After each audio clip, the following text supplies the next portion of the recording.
Mesdames et messieurs, bienvenue dans ce JDN de ce mardi 22 janvier 2019. Voici les titres.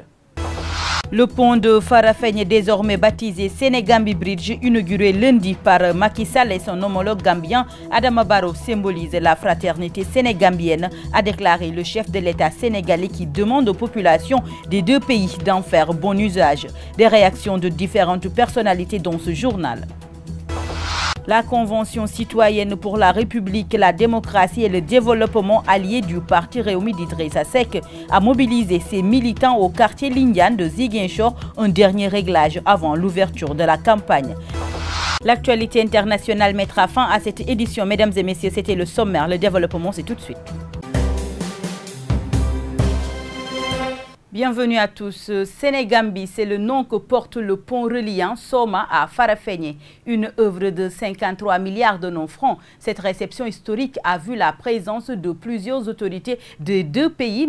Si nous sommes ici aujourd'hui, un acteur et témoin de l'histoire, c'est surtout grâce à une volonté politique solide, affirmée et traduite dans les actes.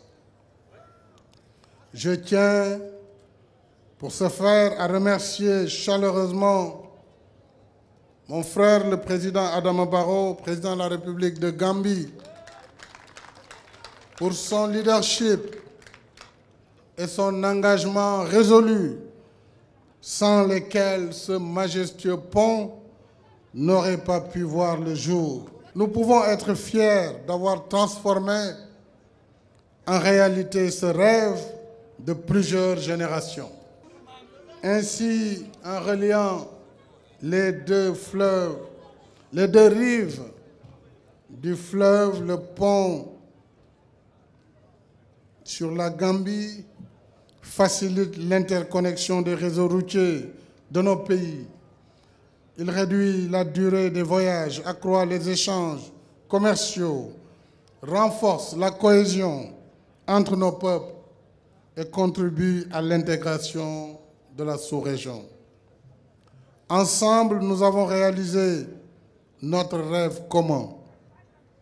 Ensemble, relevons les défis de la maintenance, de la sécurité et de la sûreté.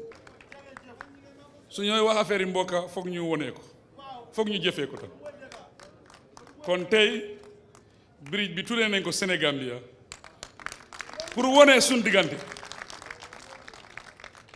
C'est par des faits concrets que doit s'exprimer la parenté. Donc, à compter ce jour, ce pont porte le nom de Sénégambia. C'est pour démontrer notre détermination. Il faut que vous croyiez fermement que la Sénégambie ira de l'avant. C'est Dieu qui a bâti les relations entre nos deux États. Celui qui essaie autre chose, outre que la consolider, perd son temps. ba pare Macky Sall ma wax la ne bés bii tey Gambia xewlewut Sénégal xewlewut kan moo xewle Sénégambia moo xewle tey. Toujours sur le même registre, l'avènement du pont redonne espoir aux autorités préoccupées par l'épanouissement total des populations au niveau des deux pays. Le ministre d'État Mbaye Ndiaye et le président de l'Observatoire national des investissements prioritaires ont livré leur satisfaction et espoir pour l'avenir de la Sénégambie. Suivons les réactions au micro de Chetidiane Sissé. Les deux hommes, dans la grandeur d'esprit et une vision éclairée, ont permis aux deux peuples gambiens et sénégalais de se rapprocher davantage, de s'aimer et de tout faire pour contribuer à rendre émergents les deux peuples gambiens et sénégalais. Je crois que c'est une grande fierté que la Sénégambie se réalise pas à pas et dans le bien commun, dans l'intérêt majeur pour un destin commun entre les deux peuples. Ce pont vient d'abord de restaurer la continuité du territoire sénégalais. Ça, c'est important pour une nation. Cela permet un rapprochement des populations. Cela permet une facilité de la mobilité des citoyens entre le nord et le sud du Sénégal. Sur le plan économique, ce pont va avoir un très grand impact parce que tout simplement, les produits en provenance de la Casamance vont facilement passer pour aller vers Dakar et les régions du Nord. Mais aussi les biens d'équipement, les matières, les fournitures dont on a besoin pour l'administration, pour les besoins économiques en Casamance vont passer très rapidement.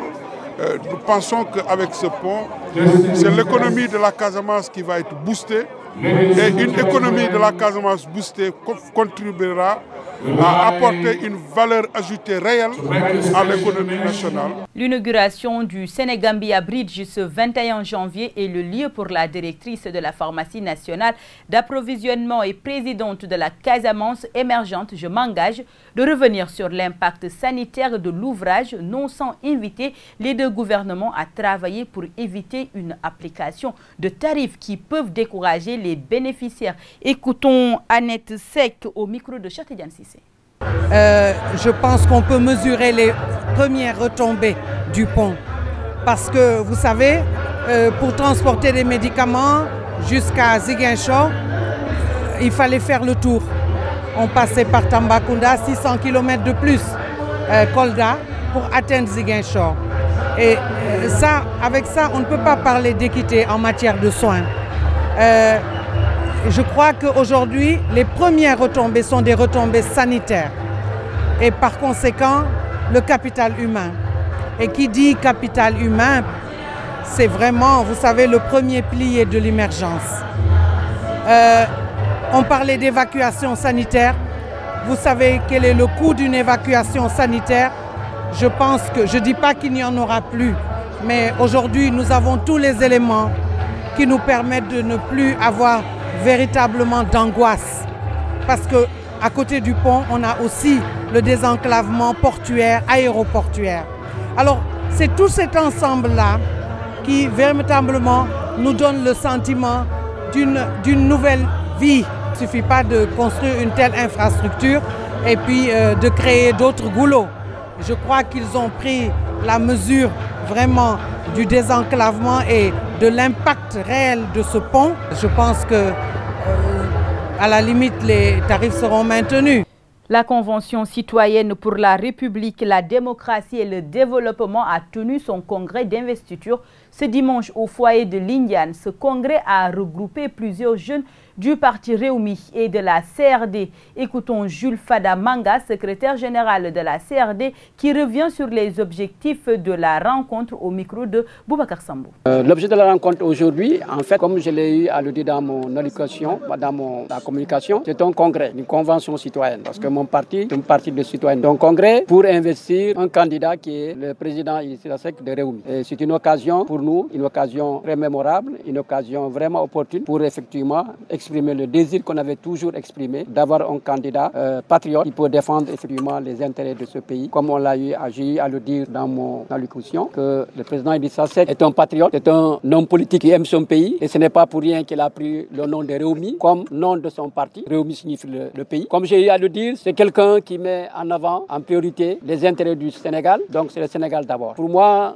cette journée est une journée vraiment agréable pour moi parce qu'elle m'a permis d'être en contact avec tous mes militants, avec tous mes sympathisants et aussi avec les amis de la coalition IDI et particulièrement avec son parti, les Rewmi et les représentants ses représentants à Ziguinchor. L'objet de cette rencontre, je crois qu'elle a réussi parce qu'en général, c'est difficile d'être dans l'opposition. Le fait qu'on n'a pas les moyens, alors que le pouvoir politique, il fait sa politique avec les moyens de l'État. Quand on est dans l'opposition, on fait avec les moyens de bord. Mais malgré tout, je suis content de cette journée qui m'a permis effectivement d'investir un candidat qui a le courage, qui a l'ambition de gouverner le Sénégal dans la prospérité, dans l'unité, sans division. Parce que vous savez ce qui se passe aujourd'hui avec ce pouvoir. C'est vraiment un pouvoir terre, un pouvoir qui dit qu'il joue la solidarité sociale, mais en réalité, c'est du favoritisme. Bref, l'objet de cette rencontre, de cette réunion, c'est le congrès, un congrès unique et un congrès solennel pour l'investiture d'un candidat qui est Idrissa Seck.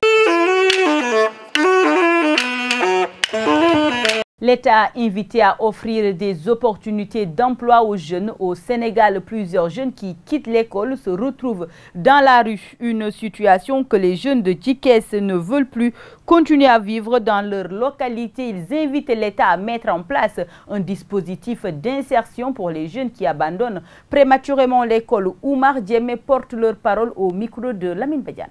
La deuxième chose, c'est l'emploi, qui est important parce que nous avons des jeunes ici qui, après avoir décroché au niveau scolaire, ils n'ont rien à faire qu'avoir des motos Jakarta. Et avec ces motos Jakarta, beaucoup de risques d'accident. Alors nous déplorons vraiment ces risques d'accident qui se font au niveau chaque jour. C'est la raison pour laquelle ils n'ont pas d'occupation. Si ces jeunes n'ont pas d'occupation, ils trouveront quelque chose. Alors du moment que la nature a horreur du vide, ils auront toujours quelque chose à faire parce que c'est des soutiens de famille. Comme c'est des soutiens de famille, il faut que l'État vraiment attende une oreille attentive au cri de cœur de ces jeunes qui aujourd'hui sont l'avenir du Sénégal. Et je pense que la politique éducative mise en place, mais aussi la politique d'accompagnement, vraiment devait être accentuée au niveau des élèves qui décrochent. L'accès au niveau du Sénégal, de la Casamance, n'a pas de problème. Le problème, c'est le maintien. Nous constatons qu'en tant qu'éducateur, je sais que beaucoup d'élèves démissionnent à partir de la 3e avant d'arriver en terminale. C'est quelques élèves qui arriveront. Alors vous voyez, tout ça, c'est alarmant. Et l'État vraiment devait faire tout pour que tous ces jeunes qui sont en train d'être décrochés, qui sont à la ruine, c'est-à-dire, je veux dire, qui ont quitté l'école, il faut qu'ils trouvent quelque chose. Maintenant, peut-être le système, il faut faire un autre système qui nous permet, nous, de pouvoir accentuer sur la formation. La formation, elle est importante. Je ne sais pas si l'État pourra orienter les élèves, les enfants qui ne veulent pas rester à l'école dès la 3e. Pourquoi pas dès la 3e, accompagner, mais pourquoi pas au niveau de l'école élémentaire. Et déjà détecter des nouveaux talents qui permettra vraiment d'être orientés très tôt. Et ça permettrait vraiment de ne pas avoir beaucoup de gâchis. En ce moment, vous injectez beaucoup d'argent, mais jusqu'à présent, l'impact pose problème.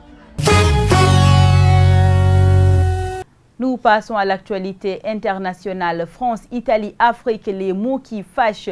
Ronaldo, épilogue face à 18 800 000 €. Luigi Di Maio, son défunt de Bruxelles dimanche, et ce lundi, c'est bien un incident diplomatique qu'il a déclenché avec ses propos sur l'Afrique et la France. Le vice-président du Conseil italien, Luigi Di Maio, a accusé la France d'appauvrir l'Afrique et d'aggraver la crise migratoire. L'ambassadrice italienne en France a été convoquée pour explication.